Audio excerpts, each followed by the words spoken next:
అందరికీ నమస్కారం. అందరూ ఎలా ఉన్నారు? I hope everybody's are good.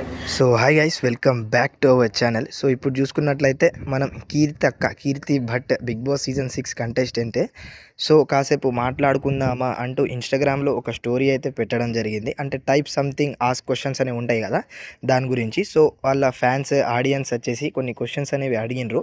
దాంట్లో మెయిన్ అంటే మనకు కావాల్సిన క్వశ్చన్స్ అనేవి మనం తీసుకొని పిక్ చేయడం జరిగింది. సో బిగ్ బాస్ సీజన్ 6లో ఒక టాస్క్లో మనకు కీర్తి ఏలనేది కొంచెం అంకర అంటే అంగిపోయింది అన్నట్టు, అంగిపోయిందో దాన్ని ఏమంటారు. సో అలా జరిగింది కదా. సో ఒకరైతే అడిగిరు, అక్క మీ ఫింగర్ ఓకేనా ఇప్పుడు అని.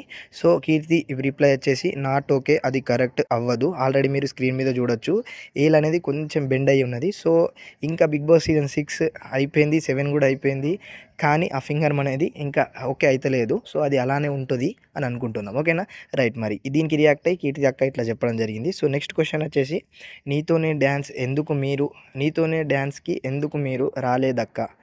ఆఫర్ వచ్చింది కానీ పార్ట్నర్ దొరకలే అట. సో నీతోనే డ్యాన్స్కి ఆఫర్ వచ్చింది కానీ పార్ట్నర్ అనేది దొరకలేడని మన కీర్తి అయితే చెప్పడం జరిగింది. సో నెక్స్ట్ వచ్చేసి, అక్క బెస్ట్ యాక్టర్ హూ 3 మెంబర్స్ అట. 3 మెంబర్స్ యాక్టర్, బెస్ట్ యాక్టర్స్ ఎవరు అనే దాని గురించి ఒకరు క్వశ్చన్ అడిగారు. కీర్తి అక్క వచ్చేసి many of there I like actually Sai Pallavi, Yash, Sudeep sir, Prabhas, junior NTR sir, Nani, so many legends are there. ఇందులో మన నాగార్జున సార్ గారి పేరు రాలేదు.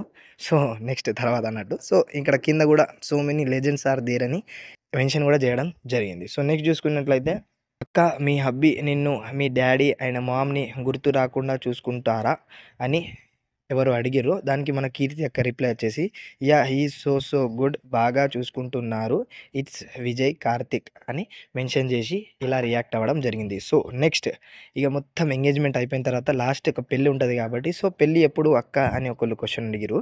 దానికి పక్కా నెక్స్ట్ ఇయర్ అంటే 2025లో పెళ్ళి అనేది గ్రాండ్గా చేసుకుంటారని మెన్షన్ అనేది చేయడం జరిగింది. గ్రాండ్గా అని కాదు, పెళ్ళి అవుతుంది అనే దాని గురించి అయితే మాట్లాడడం జరిగింది. సో ఇవి పిక్ చేసుకున్న క్వశ్చన్స్. ఇంకా చాలా క్వశ్చన్స్ ఉన్నాయి కానీ మనకు అంత అవసరం లేని క్వశ్చన్స్ అన్నట్టు అవి. ఓకేనా, రైట్. మరి ఈ వీడియో గింతే. ఇలాంటి అప్డేట్స్ ఇంకా బిగ్ బాస్ సీజన్ 8 అప్డేట్స్ కోసం మన ఛానల్ని సబ్స్క్రైబ్ చేసుకొని బెల్ ఐకాన్ని క్లిక్ చేయడం మాత్రం మర్చిపోకండి. ఇంకో ముచ్చట ఏంటంటే, బిగ్ బాస్ 8 ఎప్పుడు స్టార్ట్ అనుకుంటున్నారు మీరు అనే దాని గురించి కామెంట్ సెక్షన్లో కామెంట్ చేయండి. Tata, bye bye.